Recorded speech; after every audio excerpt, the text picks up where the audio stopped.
आज पोळा म्हणजे बळीराजाच्या बैलांप्रती कृतज्ञता व्यक्त करण्याचा दिवस आणि उद्या छोटा पोळा म्हणजेच लहान मुलांसाठी मज्जेचा दिवस। पण याच पाडव्याच्या दिवशी म्हणजेच पोळ्याच्या दुसऱ्या दिवशी मारबत आणि बडग्याचा उत्सव असतो। पण मारबत व बडग्या हा जगातला एकमेव असा मिरवणूक प्रकार फक्त नागपुरातच आहे। यामध्ये काळी व पिवळी मारबत असे दोन प्रकार असतात। पण मारबतीच्या अजूनही अशा अनेक कथा आणि इतिहास प्रचलित आहेत ज्या बऱ्याच लोकांना माहित नाहीत। मारबत उत्सव कशासाठी साजरा होतो, मिरवणुकीनंतर मारबतीच्या प्रतिमेचं काय करतात, असे अनेक प्रश्न सर्वसामान्यांना पडत असतीलच। तर चला देशोन्नतीच्या माध्यमातून आज जाणून घेऊया या मारबत महोत्सवाबद्दल सर्व काही। नमस्कार, मी अनिकेत देशोन्नतीमध्ये आपले स्वागत करतो। आज आपली टीम पोहोचली आहे मारबत नागोबा देवस्थान नागपूर येथे। बहुतांश लोकांना मारबत उत्सवाचे महत्त्व माहिती असणारच। नागपूर एकमेव ठिकाण आहे जिथे मारबत उत्सवाचे आयोजन केले जाते। नागपूरची सांस्कृतिक परंपरा जपणारा मारबत उत्सव दरवर्षी भाद्रपद अमावस्येला साजरा केला जातो। या दिवशी काळी व पिवळी मारबत तसेच बडग्या यांच्या मिरवणुका शहरातून निघतात। या मूर्ती समाजातील वाईट प्रवृत्ती, अन्याय आणि समस्या यांचे प्रतीक मानले जातात। ढोल ताशांचा गजर, पारंपरिक डान्स पथक आणि उसळणारी गर्दी यामुळे शहर दणदणून जाते। अखेरीस मारबतींचे दहन करून अनिष्ट शक्तींवर विजय मिळवल्याचे प्रतीक दाखवले जातात। मारबत उत्सव हा नागपूरकरांसाठी केवळ धार्मिक नव्हे तर सामाजिक आणि लोकजागृतीचा महत्त्व आहे। चला तर मग जाणून घेऊया लोकांकडून मारबतचे महत्त्व, त्याच्या मागचे कारण, कधीपासून सुरुवात झालेली आहे, आध्यात्मिक कारण जाणून घेऊया सामान्य लोकांकडून आणि मंडळांच्या सदस्यांकडून। मारबत नागोबा देवस्थानचे कार्यकर्ते आता आपल्या सोबत आहेत। आपण त्यांच्याकडून सविस्तर जाणून घेऊया मारबत उत्सवाचे आयोजन कसल्या प्रकारे केले जाते आणि किती दिवसापासून याची तयारी केली जाते। आपले नाव? चेतन किशोर मालकर। मला सांगा, ही तयारी कधीपासून सुरू केली जाते? ही तयारी 3 महिन्या अगोदर सुरू केली जातात। काळी मारबत आणि पिवळी मारबत हे दोन्ही आपल्याच ठिकाणी होतात की वेगवेगळे ठिकाण असतात? अलग अलग जगह पे होती है। मारबतचे महत्व काय? इथं खूप अगोदर 150 वर्षाचं जवळपास झालेलं आहे जेव्हा बनवत होते। तिला एक देवीचं रूप मानलं जात होतं। अगोदरच्या काळामध्ये हिला एक विरोधामध्ये काढत होते, ठीक आहे, इंग्रजांच्या विरोधात, पण आता देवीचं रूप झालेलं आहे। इकडे पिवळी बनते, एका जागेवर काळी बनतात। अजून 3-4 मारबती आहे, पण महत्वाची हे दोनच आहे। मानाची मारबत म्हणून पिवळी मारबत ओळखली जाते। मानाची मारबत म्हटलं तर पिवळी मारबत सर्वात मोठी मारबत पिवळी मारबत। आणि याचे आणि बडग्यांची मिलन हे कुठे केले जाते? असं काही मिलन वगैरे होत नाही। मिलन फक्त दोन्ही मारबतीचंच होते, जितकी पण मारबत तिचं मिलन होते। बडग्याचं काही मिलन होत नाही। ते अगोदर काही होते ते जबरदस्तीमध्ये मिलन वगैरे करत होते, असं काही होत नाही। आपण कुठून आले आहात? जुनी मंगळवारी इथे नवस आले की दर्शन घ्यायला आले? आम्ही दर्शन घ्यायला येतो।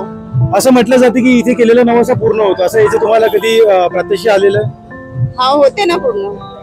नवस होते पूर्ण, त्यांचे मन्नत मागते त्यांचं पूर्ण होते। त्यांना मुलं बाळ नाही ते नवस मागते त्यांचंही पूर्ण होते।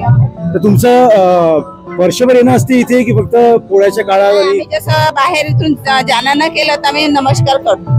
हे कृष्ण भगवानाने दिली आणि त्यावेळेस ते वरत जाताना कृष्ण भगवंताला हात जोडत वरती आकाशात निघून गेली।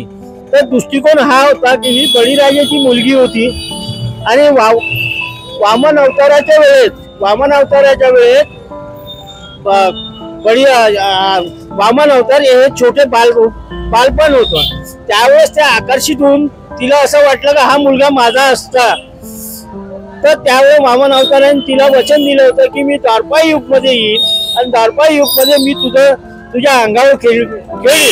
म्हणून तो दृष्टिकोन आपल्या महाभारतामध्ये दाखवलेला आहे। महाभारताच्या इतिहासामध्ये त्याचा इतिहास आहे। ही पुतना राक्षसी, पुतना मावशी म्हणून ही मानल्या जाते आणि म्हणून तिला देवीचं रूप आहे की कृष्णाने तिच्या शरीराला, तिच्या थानाला तोंड लावलं आणि तिचं दूध पिलं, म्हणून ही देवीचं स्वरूप आज प्रगट झालेलं आहे। 100 वर्ष पूजा नव्हते करत। 100 वर्षानंतर काही लोक, काही बाया आमच्याकडे आल्या, त्यांनी सांगितलं की मला असं घडलं म्हणून ही तेव्हापासून हे 41 वर्ष झाले तिचे लोक पूजा करायला लागले आणि तिला देवीच्या रूपामध्ये मानायला लागले। आपले नाव? माझं नाव रजनी नरेश हेडाऊ. आपण कधीपासून इथे येत असतात? हे ऍक्च्युली माझी आई इकडचीच आहे, त्यामुळे त्यांनी लहानपणापासून आम्हाला सांगतात अशी प्रथा आहे आपल्याकडे 100 वर्षापूर्वीची आहे, भोसले काळापासून चालत आलेली आहे. परंतु आम्ही मुंबईत राहतो आणि मुंबईत मला दरवर्षी येणं शक्य होत नाही. माझे नातेवाईक इथे आहेत, त्यांना भेटण्यासाठी आम्ही नॉर्मली येत असतो, पण या पर्वामध्ये येत नाही. असं जे काही सजावट केलेली आहे, ती सुंदर भव्य मूर्ती दिलेली आहे, ही दरवर्षी होत नाहीये, फक्त या पर्वातच दिसते. त्यामुळे गेल्या वर्षी मी आले होते आणि इतकं पाहून आहे ना अगदी मन भरून आलं. म्हणजे भक्तीने किंवा कारण लहानपणापासून फक्त ऐकत आलेले, पण प्रत्यक्षात पाहिलं नव्हतं. तर लास्ट इयरला मी पाहिलं आणि मला खूप आनंद झाला. तर यावर्षी त्यासाठी खास मी मुंबईहून इथे आलेले आहे. अच्छा, म्हणजे खास तुम्ही मुंबईवरून प्रवास करून मारबतचे आयोजन बघायला ते बघण्यासाठी, दर्शनासाठी आलेले. उद्याची मिरवणूक तुम्ही बघायला इथे थांबणार आहात का? आज मला थांबता येणार नाही कारण काही माझ्या पर्सनल प्रॉब्लेममुळे, पण लास्ट इयर मी भव्य मिरवणूक अगदी पाहिली, जवळून पाहिली आणि त्या सहभागी पण झाले होते. मला असं जाणवतं की तुम्ही खूप भावूक झाल्यात सांगताना.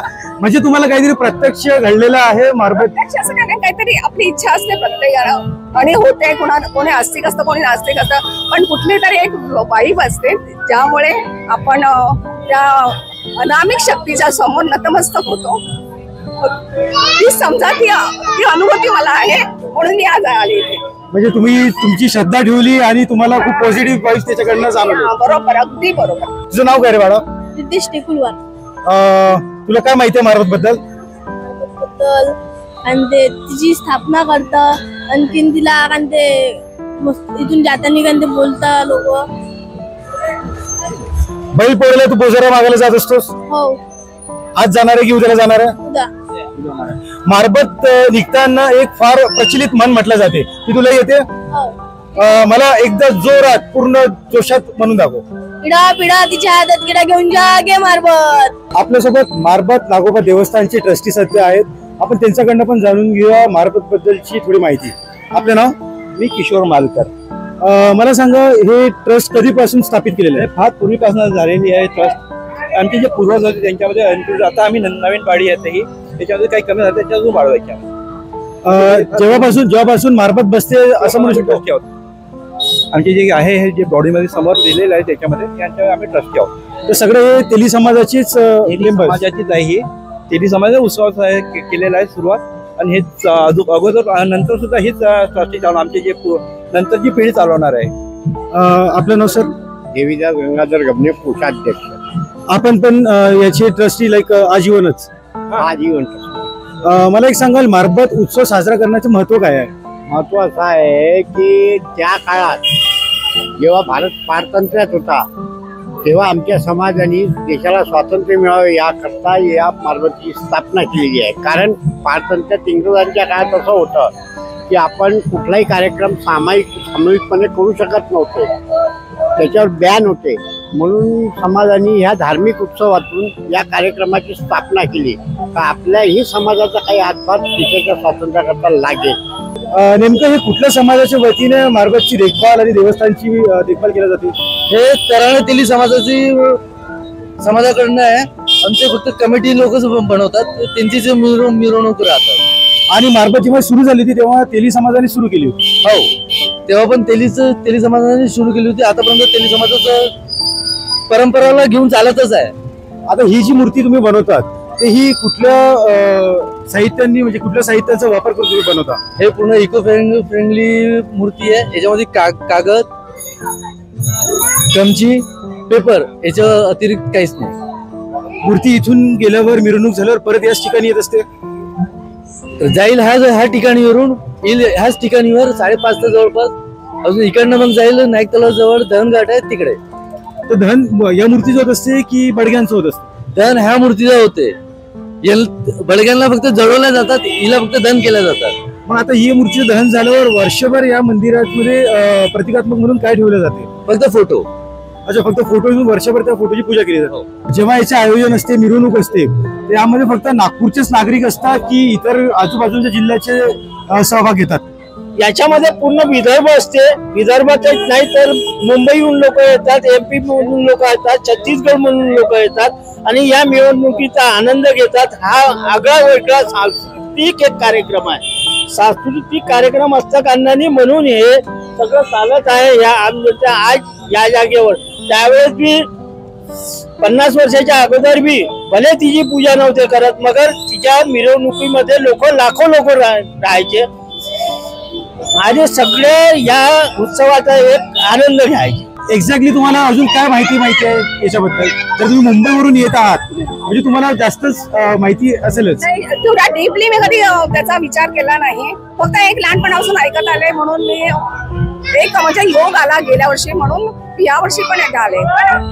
ठीक आहे, ते वर्षभर माझं इतकं सुंदर गेलेलं आहे, आनंदित झालेलं आहे आणि जी इच्छा होती ती पूर्ण झाली म्हणून मी म्हणजे मारबतच्या पहिल्या दर्शनामुळे तुमचं एक अख्खं वर्ष चांगलं गेलेलं आहे, तर त्याच्यामुळे तुम्ही यावर्षी आवर्जून इकडे आलेले आहात. स्वातंत्र्याच्या काळी ब्रिटिशांच्या विरोधात जेव्हा जमाबंदी होती, सगळं होतं, तेव्हा लोकमान्य टिळकांनी गणेश उत्सव याची स्थापना केली की लोक एकजूट येतील आणि स्वातंत्र्यासाठी एक लढा उभा करते. तर असं काही याच्या मागे आध्यात्मिक किंवा असं काही कारण आहे का? त्याच प्रकारे ज्याप्रमाणे टिळकांनी 1885ला गणपती उत्सवाची सार्वजनिक गणपती उत्सवाची स्थापना केली, त्याच वर्षी आमच्या समाजाने मारबतची स्थापना केली. तर तिकडे लोकमान्य टिळकांनी पुण्यामध्ये केलं होतं. इथे असं कुठले स्वातंत्र्यवीर होते का की ज्यांनी आता त्यावेळेस असेल, पण एक लोकांचा उद्देश हाच होता की समाज जागृती, जनजागृती करा आणि त्याला प्रोत्साहन म्हणून एक सपोर्टच म्हणत हे एक कार्य सुरू झालेलं होतं. आणि असं का म्हटलं, म्हणजे असं काय की हे हा उत्सव फक्त नागपूरमध्ये साजरा होतो, म्हणजे ना विदर्भात कुठे होत ना महाराष्ट्रात कुठे? देशात नाही होत, हे देशात आणि विदेशामध्ये सुद्धा प्रसिद्धी आहे ती. आता याच्या मागचं कारण काय? याच्यामध्ये काय लोकांना जे जागृतपणा येऊन राहिले, ह्या तुम्ही बघा तिथे की किती प्रकारची जे मनाला जे लोकांच्या भावना असतात, श्रद्धा असतात, त्यांच्या पूर्ण होऊन राहिलेल्या आहे. त्या निमित्ताने इथे सर्व किती प्रमाणात तुम्ही बघून राहिले, साड्या ओट्या त्या मनात त्यांचा उद्देश असतात तो सफल होऊन राहिलेला आहे आणि ती म्हणजे मानलेली आता जागृत आहे ही मारबत. वर्षभर इथे मारबतची मूर्ती नसते, तर मंदिरामध्ये प्रतिकात्मक म्हणून कशाची पूजा केली जाते? प्रतिकात म्हणून आम्ही तिची फोटो लावतो आणि तिच्या जागेची लोक पूजा करतात. काही लोक बाराईमध्ये तिथे येऊन तिची वटी भरतात, हे भरतात, तिथं ठेवून देतात. असं हे बाराईमध्ये चालत असते, कारण की लोकांचे मन जे आहे, मन तिच्या याच्यामुळं तिला देवीच्या रूपात मानतात व ते देवीच्या रूपामध्येच आहे आणि आज तिची पूजा करून तिला एक आपलं एक दैवत मानतात आणि आपल्या येणारे रोगराई जे सगळं घेऊन जा, या कोणाला मुलं बाळ होत नाही किंवा कोणाला बिमारी असते, ते सगळे इथं मन्नत मागतात आणि मन्नत मानून तिथं हे आज महिमा दिसत आहे आपल्या समोर. आपलं नाव? माझं नाव सुष्मिता गुंगावकर आहे. अच्छा, आपला काही अनुभव आहे? हो, मी तर इथलीच आहे. ही माझी नाणी आहे, ही मुंबईला असते. ही मागच्या वर्षी आली होती, तर म्हणून हे ह्या वर्षी आले. मी लहानपणापासून हर वर्षी इथे येते. नाही, इथे नवस पूर्ण होतात. लोक मनापासून जो मागतात ते पूर्ण होतात. मी स्वतः माझ्या डोळ्याने पाहिलं आहे ना, खूप लोकांना माझ्या नातेवाईकांना म्हणजे येताना बघितलं आहे की त्यांचे नवस पूर्ण झाले, ते नवस फेडायला ते आले आहे म्हणून. तर मला तरी असं वाटतं की तिच्यामध्ये काहीतरी देवी तत्व आहे, ज्याला पाहून इतके लोक येतात ना. कोरोना नंतर तर मी खूप लोकांना पाहिलं आहे की जेव्हा मी लहान होती तेव्हा इतकी भीड नसायची, पण आता मागच्या काही वर्षापासून इथे खूप लोक येतात. असं का बरं आहे की ही प्रथा फक्त नागपूरमध्ये? मला असं वाटते की भोसले काळपासून पण आहे. अजून ही जो भूमी आहे असं म्हणतात की नागा लोकांची होती, तर नागा लोकांची असल्यामुळे इथे म्हणजे 7.5 शिवलिंग पण आहे. एकदम अगदी मागे आहे जागीतेश्वर मंदिरला, अजून इथेच ती बसली आहे. तर म्हणून जागाचं पण महत्व आहे, तिचं पण महत्व आहे. तुम्ही स्वतः कधी काही मागणी घातलेल्या नवस धरलेल्या? हो, मी मागितलं आणि तो पूर्ण झालेला आहे. हो. याची कुठे अशी नोंद आहे का की कोणी हे पहिल्यांदा सुरुवात केली?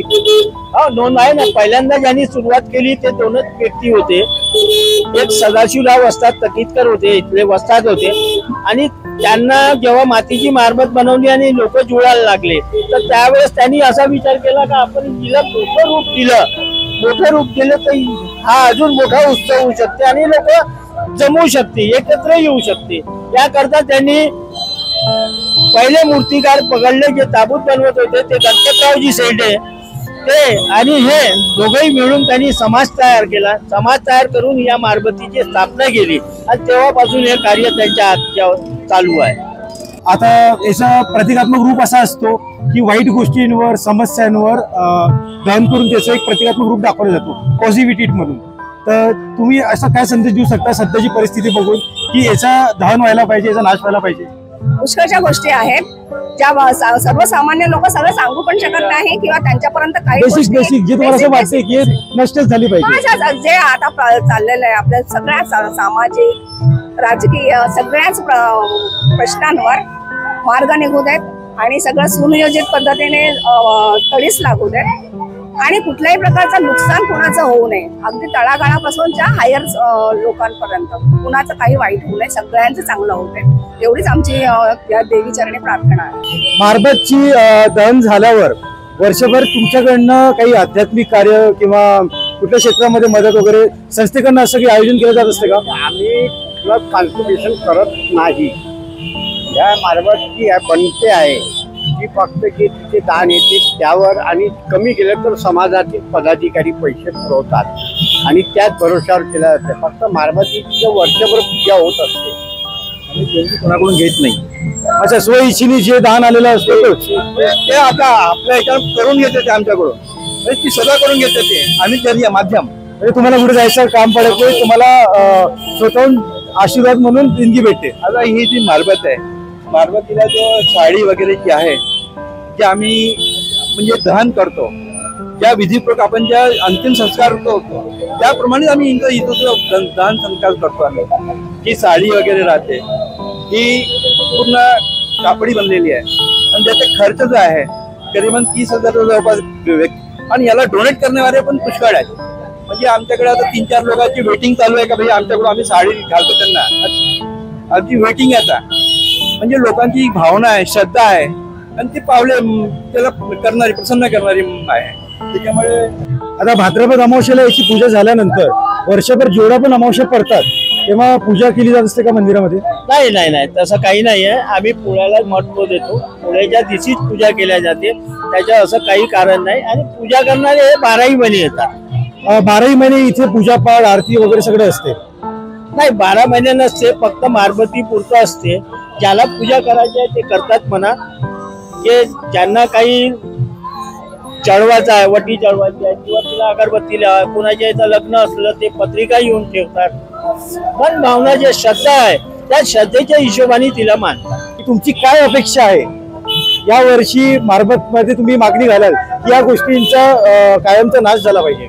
आमची अपेक्षा हेच आहे, लोक जनता आहे ते सुखी समाधानाने जगावी एवढा तिचा आशीर्वाद आमच्यावर असावा अशी आमची अपेक्षा आहे. तुमचं काय मत आहे याच्याबद्दल? आमचं सुद्धा तेच मत आहे की भैया देशामध्ये आणि आपल्या देश पूर्णपणे शांतता जी अजाळक्या वाढून राहिलेली आहे त्याला संपवण्यात यावे आणि ही जी अलाबला आहे दुःख दूर सर्वांचं घेऊन जावे आणि सर्व देशामध्ये शांतता राहावी, सुख समृद्धी राहावी ही आमच्या अपेक्षा. आणि नेमकं आता जो उद्याला जो मिरवणुकीचा पूर्ण मार्ग खर्च ते याच्यामध्ये पोलीस प्रशासन आणि नागपूर महानगरपालिका याचा आपल्याला आणि प्रशासन यांचा मला सर्वात जास्त सपोर्ट असतो.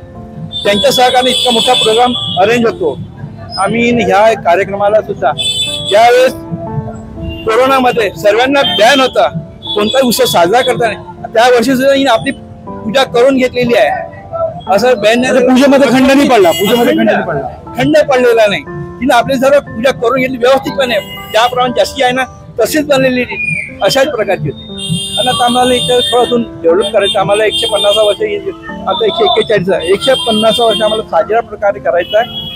गोल्डन जुबली सारखं करायचं, एकदम भव्य प्रमाणात करायचं. मला आपण बघू शकता की मारबतची अजून माहिती आपल्याला भेटलेली आहे.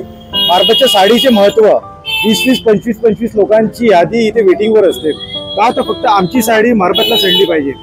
अंदाजे 3 मीटर बाय 32 मीटर या साडीची रुंदी आणि लांबी असते. खूप आश्चर्य वाटणारी ही गोष्ट असेल पण हे सत्य आहे. तोपर्यंत मी अनिकेत, देशोन्नती, नागपूर. काय म्हणणं आहे तुमचं? ही परंपरा मूळ आदिवासींची आहे जी नागपुरात 1881 सालापासून सुरू झाली आणि आजही लोक तितक्याच उत्साहाने आणि श्रद्धेने हा उत्सव साजरा करताना दिसतात. उद्या या मारबत मातेची मिरवणूक निघणार आणि पूर्ण आसमंत घेऊन जा रे मारबतच्या जयघोषात न्हावून निघणार. तुम्ही नागपुरातील रहिवाशी असाल तर नक्कीच मिरवणुकीला भेट देऊन प्रत्यक्ष अनुभव जरूर घ्या. आणि अशाच माहिती जाणून घेण्यासाठी बघत रहा देशोन्नती. नमस्कार.